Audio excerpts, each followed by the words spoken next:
Dulur permainan jagoan warung VW aku Cak Supri. Aku ning sini. Ya, apa kabar sampean? Muga-muga bagas waras, lancar rezekine lampun ini. Apa nih? Apa ya? Oh, menikmati menikmati suasana yang enak. Soalnya saiki lagi enak-enake. Mas ya summer, musim panas, Panas tapi sampai udah nggak enak, terlalu. ya ampun. Jadi lumayan, Cak, sampean gak ngrasakno aku bisa iso nganggo baju hitam. Iya, iya. Iya, biasanya aku wis mana? Memang sih jenis gelombang panas wis mulai rada redup dulur nek nggon Amerika, masuk di bagian tertentu. Kayak Las Vegas nih, itu konstan di atas 100 nih. Ya. Kira-kira setang puluhan. Tapi paling enggak, itu memang orang-orang sekarang udah mulai keluar ruangan lagi, melaku-melaku. Walaupun memang semua orang masih tetap pakai mobil. Kemana-mana. Tapi Amerika emang yo, sing jenenge mobil menjadi sarana utama untuk bepergian nih. Karena wilayahnya luas, terus kendaraan umum itu terbatas. Nek kotok-kotok kalau sampean nggak di mobil, terus urip nek nggon desa ya rasa nganti-nganti. Walaupun mungkin ada kota-kota gede kayak misalnya Washington DC, New York, itu kan ada public transportation atau transportasi umum biasa ya. Tapi lek sing liyane iku nganggo mobil nang dindi. Ada upaya-upaya juga untuk transisi ke energi yang lebih bersih kan ya, Cak, ya. Misalkan mobil listrik. Ya. Tapi sing kira-kira sing mobil listrik beredar nang Amerika kuwi kurang 10% lah. Loh, titik men. Loh emang sih ada keraguan-raguan. Sing akeh kan nonton California nih. Bahkan California kok tahun 35 diwajibkan mobil sing didol nyar kuwi kudu mobil listrik. Oh iya, tapi lek misalnya wong gak mau nganggo mobil listrik ya apa? Nah, apa aja alasannya untuk warga Amerika belum pindah ke mobil listrik? Santai dulur. Di tengah gerakan elektrifikasi mobil di penjuru dunia, konsumen Amerika Serikat belum sepenuhnya diyakinkan untuk beralih dari mobil berbahan bakar fosil ke mobil listrik alias EV, menurut sebuah survei baru. Many Americans still aren't sold on whether to go electric for their new cars. They're concerned about the price and they're concerned about charging, so when they go on a longer trip, they want to make sure that there are enough charging stations available. About half of Americans, according to the poll, say they are worried about the range of their electric vehicles. And about 4 in 10 say that it may take too long to charge their car or that they don't know of a public charging station nearby. Survei ini digelar oleh kantor berita Associated Press bersama pusat riset NORC Center for Public Affairs Research bersama Energy Policy Institute di University of Chicago. According to a new AP NORC poll, about 4 in 10 people say they are at least somewhat likely to buy an EV, while 46% say they are not. The same survey shows that only about 9% of Americans own or lease an electric vehicle. Survei tahun ini tak banyak berubah dari jajak pendapat tahun sebelumnya setelah pemerintahan Joe Biden menggalakkan energi bersih dan dengan ditandatanganinya Inflation Reduction Act atau Undang-Undang Pengurangan Inflasi pada 2022 yang memberi berbagai insentif pajak bagi pembeli EV. Menurut Cox Automotive, baru pada 2023, total penjualan mobil listrik di Amerika Serikat menembus 1 juta unit. Ini merupakan angka penjualan tertinggi, meski masih mencakup hanya 7,6% dari total penjualan mobil baru di Amerika. Sebagai perbandingan, penjualan EV di Eropa telah menembus double digit. The cost concerns are decreasing with every single year because it used to be where it was 10,000–15,000 more for an EV compared to an internal combustion or hybrid, where that's probably more in the realm of 2,500 to 5,000 now and just getting lower still with all of the credits.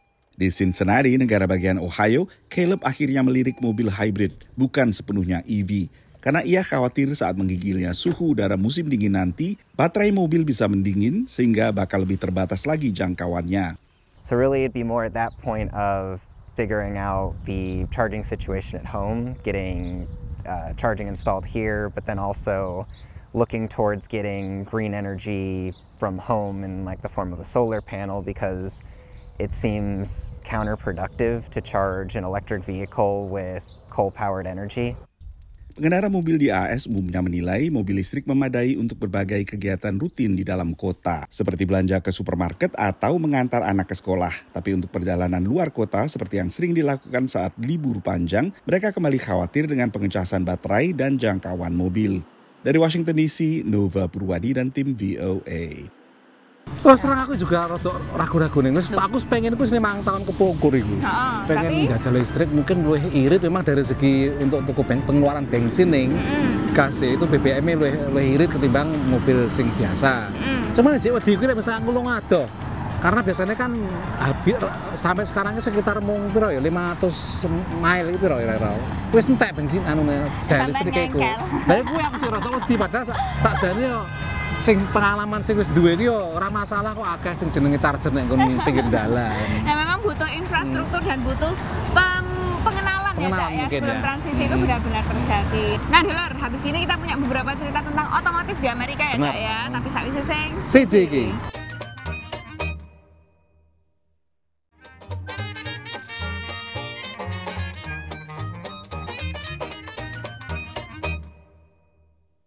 Nah, Cak, ngomong-ngomong soal transisi kendaraan ke listrik di Amerika Serikat, ya itu memang butuh baterai ya, Cak, ya? Wah, itu penting, karena emang inti daripada mobil listrik itu salah satunya komponen yang paling penting itu ya jenis baterai itu nih. Ya, masuk nganggo seengkelan Nah, iya. Tuh diisi banyu. Nah, ya kuwi makanya. Nah, tapi untuk mencari atau mendapatkan baterai dan membuat baterai itu kan ada butuh bahan baku yang sangat penting, jenenge nikel. Nikel. Nah, ini salah satunya adalah produksi yang paling gede yang dilakukan oleh Indonesia itu adalah tambang nikel itu terbesar di dunia. Salah satunya sing gede ku nek nggon Sulawesi ning ya. Dan di beberapa tempat yo kandungan nikel nek nggon bumi Indonesia itu memang gede. Ya, dan yang menariknya sekarang itu di Amerika Serikat ini kan ada kompetisi dengan Tiongkok ya, Cak, ya. Mereka itu selalu berkompetisi termasuk dengan memberikan tarif yang lebih tinggi kepada Amerika yang ngurang tarif. Iya, heeh. Berarti untung loh Indonesia lek tarifnya dhuwur kan ekspornya nah, kuwi.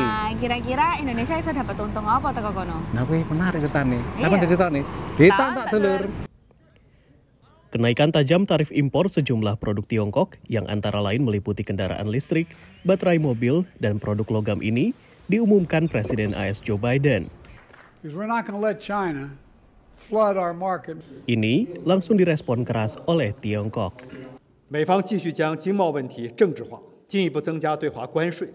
AS akan menaikkan tarif mobil listrik dari 25% ke 100% tahun ini. Tarif baterai lithium-ion mobil listrik juga ikut naik dari 7,5% ke 25%. Analis menilai Amerika Serikat berupaya mencari alternatif pasokan dari negara yang lebih bersahabat. Possibly for batteries would be Korea. Also batteries and cars, it would preferably be either Korea or Japan and possibly even domestic production. Meski punya alternatif, AS tahun lalu mengimpor mayoritas baterai dari Tiongkok. Menurut Biro Sensus Amerika, AS tahun 2023 mengimpor baterai lithium-ion dari Tiongkok senilai 13 miliar dolar. Angka ini mencakup sekitar 70% dari total impor baterai tersebut dari segi nilainya. Sementara untuk menggenjot produksi baterai dalam negeri, Amerika memerlukan pasokan nikel. Sejauh ini nikel banyak didatangkan dari mitra perdagangan bebas AS, yakni Kanada dan Australia, yang masing-masing memasok 5% permintaan dunia. Sementara Indonesia yang memasok hampir 60% nikel dunia juga dilirik. So the US will need a lot more than Australian and Canadian nickel. So they have to buy Indonesian nickel, and they are very happy to buy Indonesian nickel because Indonesia is part of the future supply chain plans. Tapi Indonesia bukan mitra perdagangan bebas Amerika Serikat. Presiden Jokowi telah berulang kali membujuk AS supaya masuk dalam perjanjian perdagangan bebas terbatas atau limited FTA. Tapi analis menilai ada tantangan di Kongres Amerika.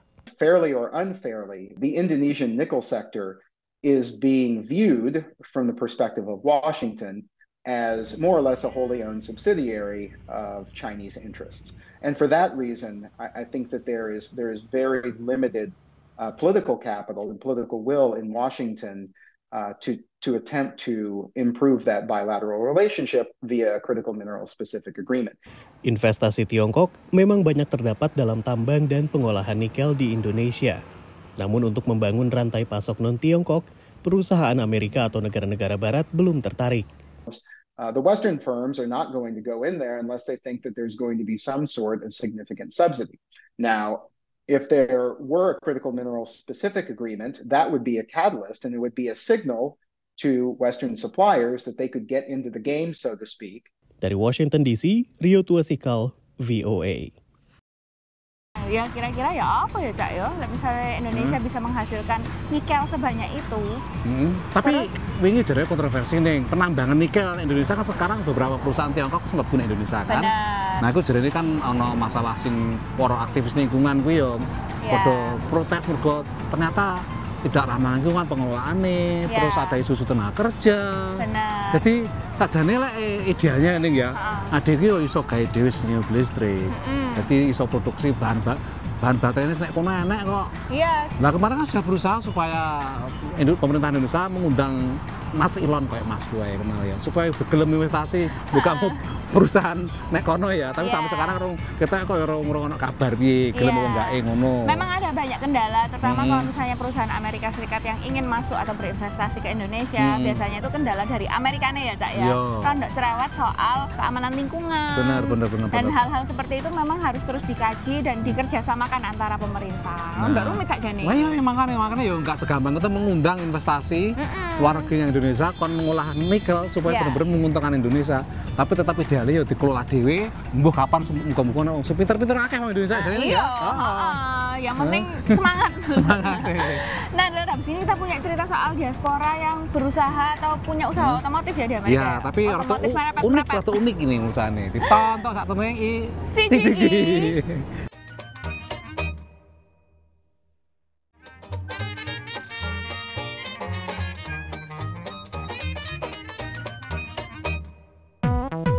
Cak, iki lho, lek misale sampean gak mau sepeda. Kan kena tiket drone kene kono siji. Oh iya. Terus sampean ya apa? Berarti telat deh. Oh ngono. Mengisi meteran. Kudu nek kene kudu lek sampean kudu hati-hati parkir nek nggon daerah Washington DC lan kota-kota di Amerika nih. Iya. Nah, kalau di Amerika Serikat itu memang nggak ada tukang parkir ya, Cak ya? Ya, nek kabeh ngene iki. Semuanya itu pakai mesin dan itu kesadaran dari warganya masing-masing yang punya mobil. Nek sampean parkir, ya sampean kudu bayar dhewe. Nek misalnya sampean nggak bayar, kok kena tiket. Nah, tunggu tiketnya juru tiketnya nek dhewe betul muter. Wae tiket wae mau. Iya. Pas kebangetan iso jenenge ditowing, diderek mobile ning dicelukne karo tukang parkire. Lho ya apa sampean iku? Ribet Cak jane. Lho ya itu kesalahan harus hati-hati lek wis ditowing kuwi. Engko ngragat biayane kuwi. Dhuwur sampean kudu mbayar towinge. Oh, terus bayar dendane. Bayar dendane. Terus nanti kena kreditnya. Kreditnya kena apa meneh bolak-balik iso. SIM sampean dibolongi pelanggaran pengiki sosial lek pengen wis rada parah. Iso disuspend atau dibatalkan. Jadi SIM-nya bisa ditarik. Jadi pelanggaran-pelanggaran di Amerika itu SIM-nya itu bisa ditandai ya, Cak ya. Sistemnya poin setiap kali misalnya sampean melanggar dicoret siji. Aku tahu diderek pisan ning daerah parkir yang pas New York. Nah, ngomong masalah derek nih gue, jenenge usaha menderek Amerika itu termasuk industri yang gede. Lah niki ana warga Indonesia wis suwe nek kene uripe wis 40 meh 50 tahun dia usaha derek mobil. Jenenge Bang Uyung ditontok kaya apa ceritane gitu loh. Waktu kita angkat itu di hook, kemudian belakangnya ini kita ikat juga supaya mobil itu nggak lari ke depan ke belakang. Fadril Asikin atau lebih dikenal dengan nama Uyung Asikin sudah lebih dari 50 tahun menekuni bisnis mobil derek.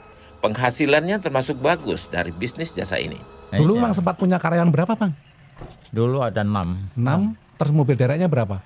5. Dengan 6 karyawan bisa sampai berapa itu? Wah itu banyak nih, karena kan zaman dulu itu tidak banyak private towing company di luar. Setelah semua anaknya lulus kuliah, dia memilih untuk tidak memiliki pegawai lagi karena bisnis yang ditekuninya menuntut waktu kerja yang panjang dan juga penuh tekanan kerja. Sama seperti kita di Indonesia, karena kita kerja sama orang Cina, kita dimarahin, kita kadang-kadang nggak senang hati. Nah sama juga di sini, wah kerja sama orang asing nih bro. Dulu karyawannya Bang Uyung orang Amerika? Siapa? Karyawannya semua. Oh semuanya orang Amerika. Orang putih, orang Amerika. Maka itu saya bilang, saya itu setelah anak-anak selesai, saya bilang saya nggak mau sampai saya sakit. Give them a call first. Uyung Asikin datang ke Amerika tahun 1972 dengan satu tujuan utama untuk mendapatkan pendidikan yang baik bagi anak-anaknya. Atas keputusannya tersebut, dia yang sudah cukup mapan tinggal di Jakarta dengan memiliki bisnis ekspedisi harus memulai dari bawah lagi. Pekerjaan pertama ketika di Amerika diisi pom bensin orang. Isi mobil itu ya? Iya. Saya pikir waktu itu, waduh, mana mesti ngecek mobil mana? Saya nggak pernah begini di. Perlahan dia mulai menabung dan akhirnya membuka usaha derek mobil. Pernah nggak nemanin Bang Uyung ngetowing gitu? Oh iya, sering, iya. Kan panggilan towing kadang-kadang kan katanya Bang Uyung kan 24 jam. 24 jam. Itu gimana? Nah, kalau dulu ya waktu saya masih muda saya bisa, tapi sekarang saya nggak bisa karena kan saya semakin berumur kan saya nggak ada tenaga lagi. Sekarang di usianya yang sudah hampir 80 tahun, Uyung Asikin masih aktif bekerja, menjadikan pekerjaannya sebagai hobi yang menyenangkan. Dari Bethesda, negara bagian Maryland, demikian laporan tim VOA. Menarik ya, Cak ya. Iya. Walaupun kelihatannya itu kerja berat, tapi ternyata pendapatannya lumayan ya. Akeh pendapatannya akeh, cuman Bang Uyung ini wis merasa sepuh ning, wis meh 80 tahun. Nah, ngaku kabar iku wis arep pensiun lah pengen dijual. Usahane anak-anak nggak gelem terus nih. Oh ngono. Mergo ngene. Lho Papa, aku ingin kok sekolahannya supaya dapat pekerjaan yang lebih bagus. Tidak seperti ayah ini meskipun pekerjaannya duitnya bagus tapi kan capek. Misalkan ya menyerah lah, ya wes lah bener kamu tak sekolah kan wes tak dolek kamu nggak mau teruskan bilang gitu. Ya memang secara setiap generasi punya impiannya masing-masing ya Cak ya. Generasi yang lebih tua mungkin impiannya adalah membesarkan anak. Selanjutnya pengen punya cita-cita yang lebih beda. Nah dulu habis ini kita punya jagat neko-neko lan belajar bahasa Inggris tapi sakwise sing siji iki.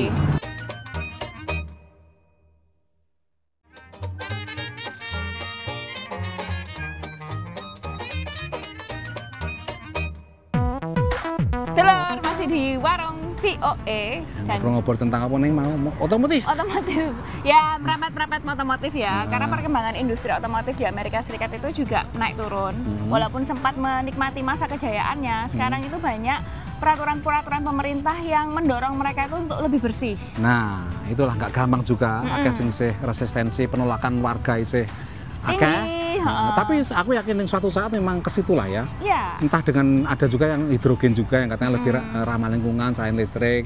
Jadi memang bahan bakar minyak itu memang ya polusinya sudah terbukti akeh ya. Iya, nah itu memang sebuah dilema yang harus dikampanyekan lah dari setiap pemerintahan. Nah, kalau kita ngomongin soal apa ramah lingkungan, bahasa Inggrisnya? Environmentally friendly. Sampean satu. Ketahu rae wis. Sama sampean nonton Inggris ini bener ya? Iya. Ditata dulur. Welcome to English in a Minute. Tunnels are long and dark. If you drive a car through one, you have to keep your headlights on to see. So, is this what tunnel vision means? Dan, I heard that you're supporting that awful local official who's involved in 3 scandals? Well, that awful local official fixed the sidewalk outside my house. So, yeah, I support him. Dan, that is some serious tunnel vision, dude. As an idiom, tunnel vision means to have a very narrow viewpoint. People with tunnel vision are extremely focused on one thing or part of one thing. They ignore everything else that may be just as important. Dulur, saiki gilirane jagat neko-neko.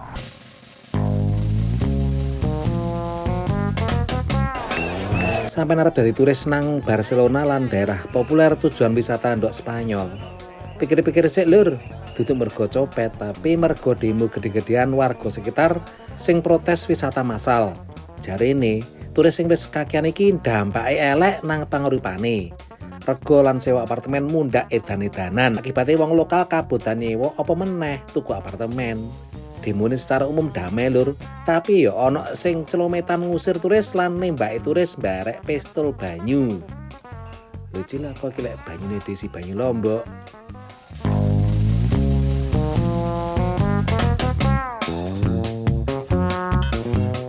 Lur, orang menungso tok sing sengsara mergo gelombang hawa panas sing nyerang Amerika minggu-minggu terakhir iki.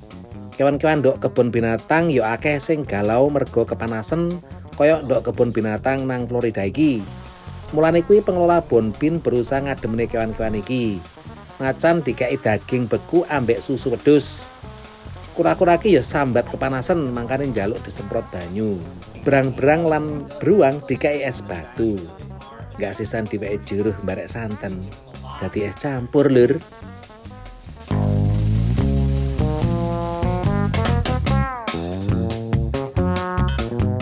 Lilu bekecot arep disate ta. Jok kabeh-kabeh disate lur. Bekicot-bekicot iki dadi peserta lomba balapan bekicot dunia sing dianakna nang kutha Conghem, Inggris kapan kae. Ana 150 pelatih bekicot sing melok lomba tahunan iki. Sopo ae oleh melok lek ora nggawa bekicot teko omah iso nyewa bekicot sing disediakne mbarek panitia. Arena lombane ndok meja sing taplake digambari bunderan loro. Bekicot diculno nang bunderan jero lan finisih bunderan jaba. Sing menang tahun iki bekicot jenenge Jeff sing dilatih mbarek Simon. Jarene Simon, dekne nglatih secara keras bekicote sadurunge lomba iki, termasuk melayu isuk-isuk lan dikei panganan sayur sing seger lan bergizi. Wong atase mung mlaku ngremet ae kok perlu latihan barang, Lur. Oh, Jeff. Oh, nearly. Lah ning sakliyane listrik ya ono jane matahari lho, tenaga surya.